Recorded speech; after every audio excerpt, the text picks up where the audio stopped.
A man a few miles from here paid a dozer good money to scoop him out a pond.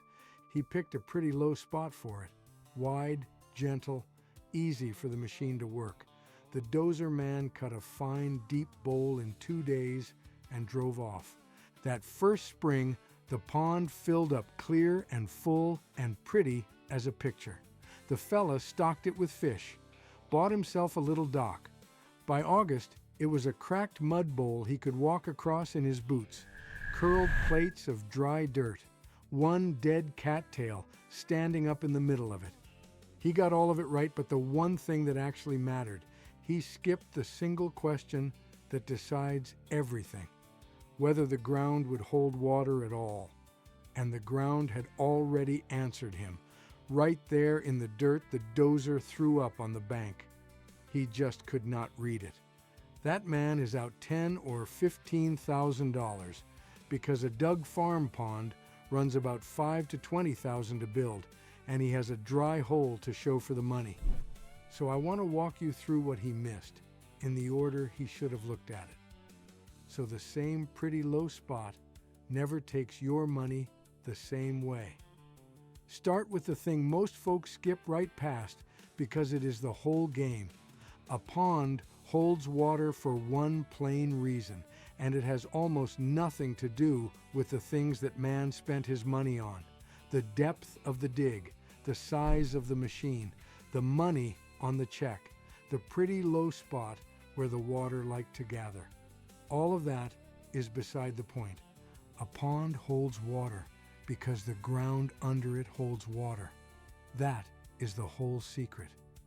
And it is the one thing that fella left unchecked.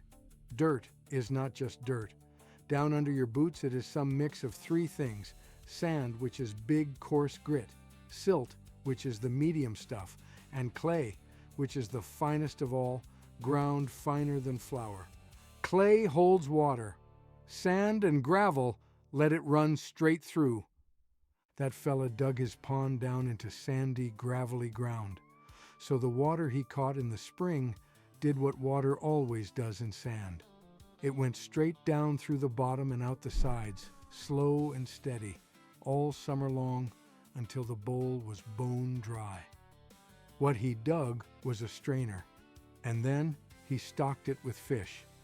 If reading your ground before you hand a dozer man a check is the kind of thing you want more of from me, take a second and subscribe. It costs you nothing, and it keeps these old ways coming your way.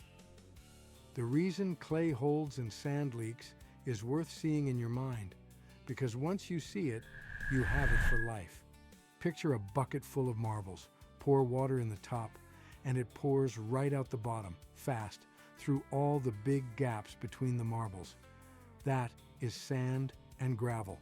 Big round grains, big open spaces, water runs straight through. Now picture a bucket packed full of wet flour, pour water on top, and it just lies there. It might soak in a hair over a whole day, but it holds. That is clay.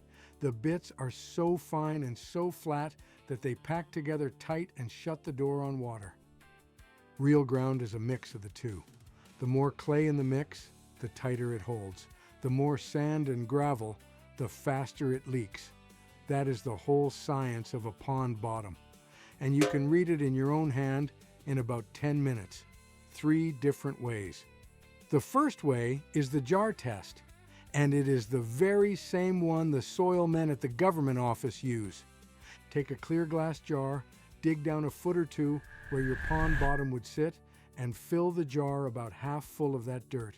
Fill the rest with water. Put the lid on and shake it hard until every clump is broken up and it is all muddy water. Then set it down and leave it be. The heavy sand drops out first in about a minute and settles on the bottom. The silt comes down over the next hour and lands on top of the sand.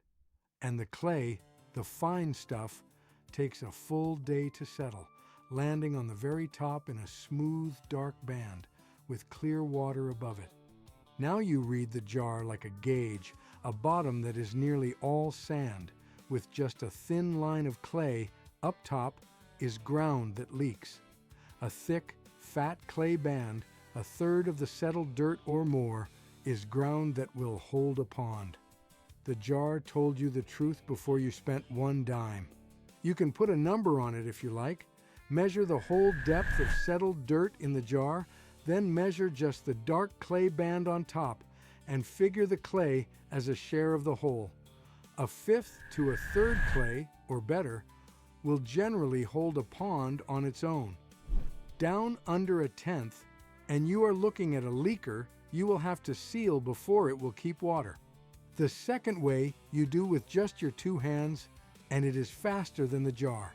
Take a handful of that same damp subsoil and work it in your palm. Add a little water and knead it like bread dough. Then try to roll it into a rope, a ribbon, between your fingers. Sandy ground refuses to rope. It crumbles and falls apart and feels gritty the whole time. Clay ground ropes out long and smooth and a touch shiny, and you can bend the ribbon into a ring without it cracking.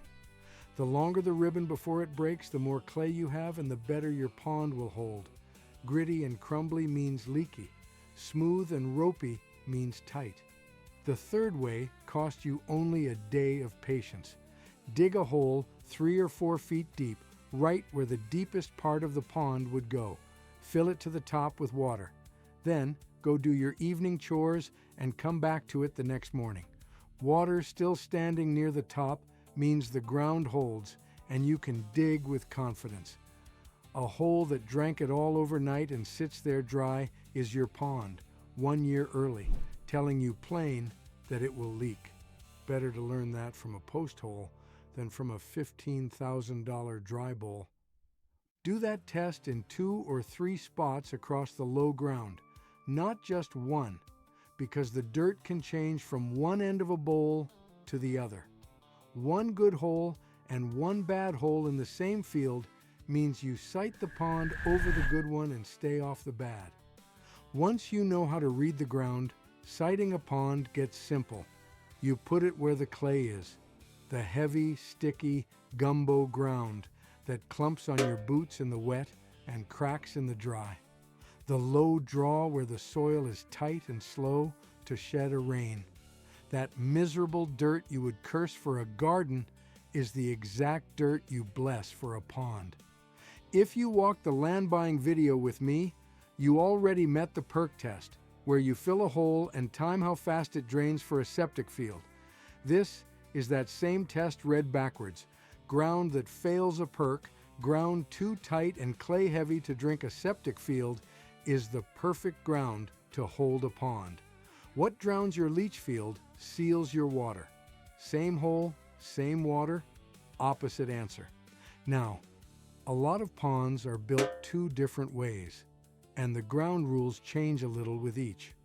A dug pond is just a bowl scooped out of flat ground, filling from the water table in the rain. That kind lives or dies purely on what the bottom is made of. A dammed pond is different. You throw a dam across a draw and back the water up behind it. And with a dam, most leaks come from one place people forget. The water sneaks under the dam, through the loose topsoil and roots the dam is sitting on. The old fix for that is the key trench.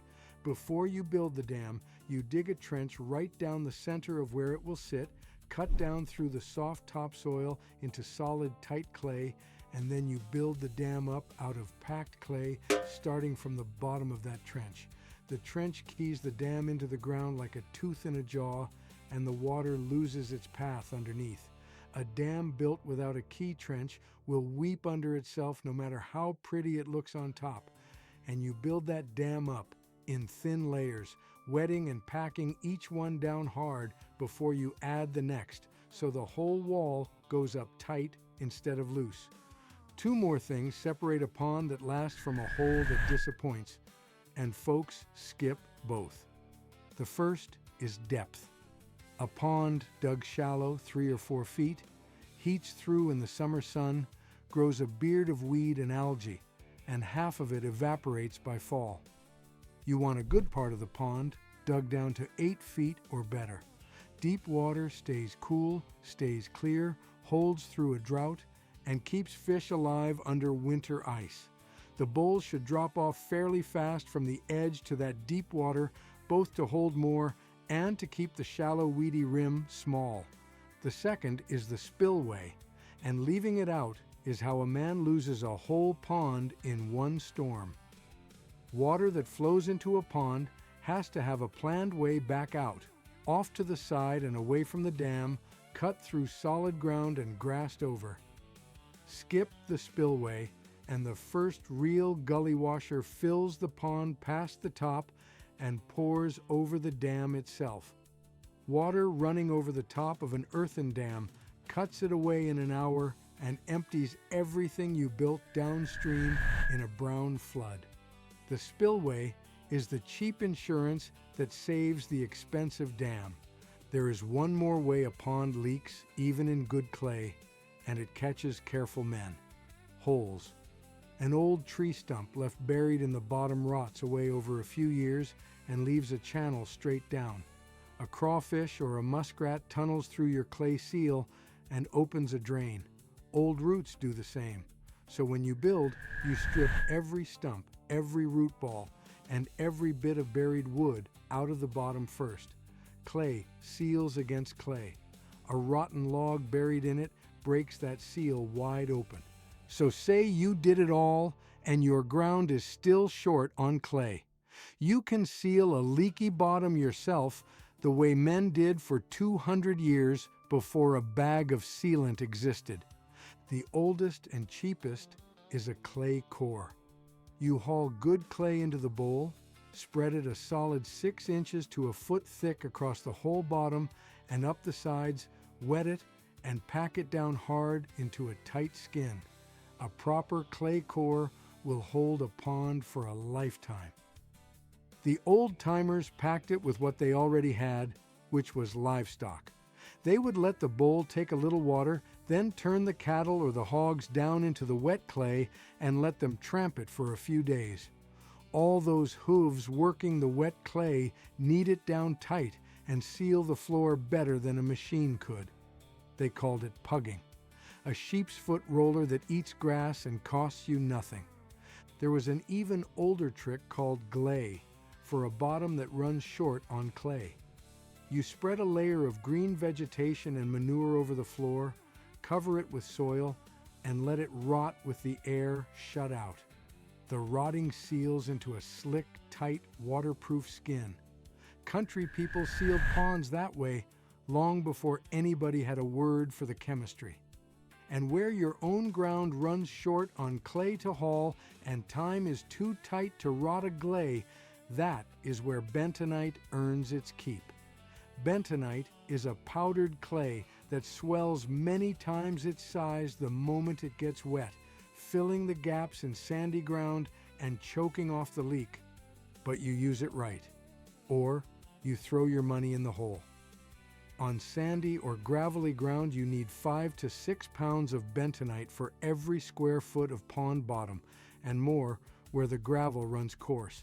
On loamy ground that already carries some clay, 2 pounds does the job. Skimp on the amount, and it looks sealed for a season, and then leaks the next summer. Underdoing it is the #1 reason a bentonite job fails. I will tell you where all of this stops, because a pond is a gamble even when you read the ground right. A clay bottom stops the water leaking down. It leaves the water going up untouched. Every pond loses water off its surface to the summer sun, and in a hot, dry spell, that alone can pull a small pond down a foot a month. So a pond needs a watershed feeding it. Some acres of ground uphill that shed their rain into the bowl to keep pace with what the sun steals off the top. Old rule of thumb, the kind a man carries in his head instead of a book.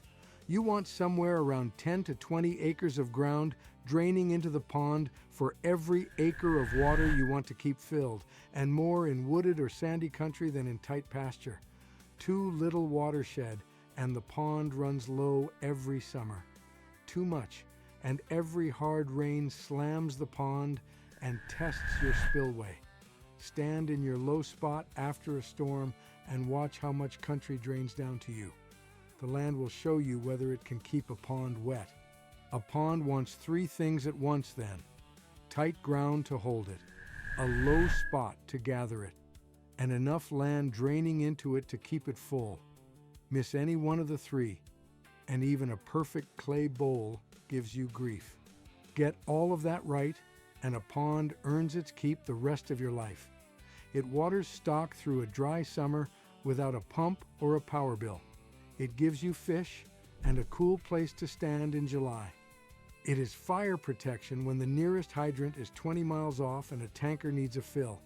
It pulls in ducks and deer and every living thing on the place that has to drink. It carries a garden through a hard August, and a piece of land with good water standing on it sells for more than the same piece-bone dry. Ask any realtor. That is exactly why it pays to read the ground before you cut it. A pond done right is a lifelong asset. A pond done wrong is a $15,000 dust bowl you get to look at every day. And I will be straight with you, because I have been surprised by ground more than once. I have seen a pond dug in what looked like fine, tight clay leak like a sieve because a seam of gravel ran underneath it that stayed hidden from every test. And I have seen a bowl I would have bet against hold water clean for 30 years. The jar and the test hole get you close, but the ground keeps a few secrets even from a careful man. That is why you test in more than one spot before you dig, and why you hold a little money back in case you have to seal. The man with the dry bowl learned every bit of this the expensive way, but there is a good end to his story. The next year he walked his place slow and found the tight clay draw down along his back fence, the sticky ground he had cussed for 20 years. He ran the jar test on it and watched a fat clay band settle right out. He dug his second pond there, keyed it, packed the bottom, and let it fill. That pond is still there, full through the worst of August, green grass all the way around the rim, a pair of ducks working the far end, and cattle standing belly deep in the shallows on a hot afternoon. Same man, same dozer, same rain, same money, more or less. The only thing that changed the second time was that he read the ground before he cut it. That 1 hour with a jar was the difference between a pond his grandkids will swim in and a dry hole full of regret. Go dig a glass jar out of the cupboard and read your own dirt before you ever call a machine, and save yourself the hardest $15,000 a man can spend. Then come tell me about a pond on your place, one that holds and one that never would, and what the ground under each one turned out to be.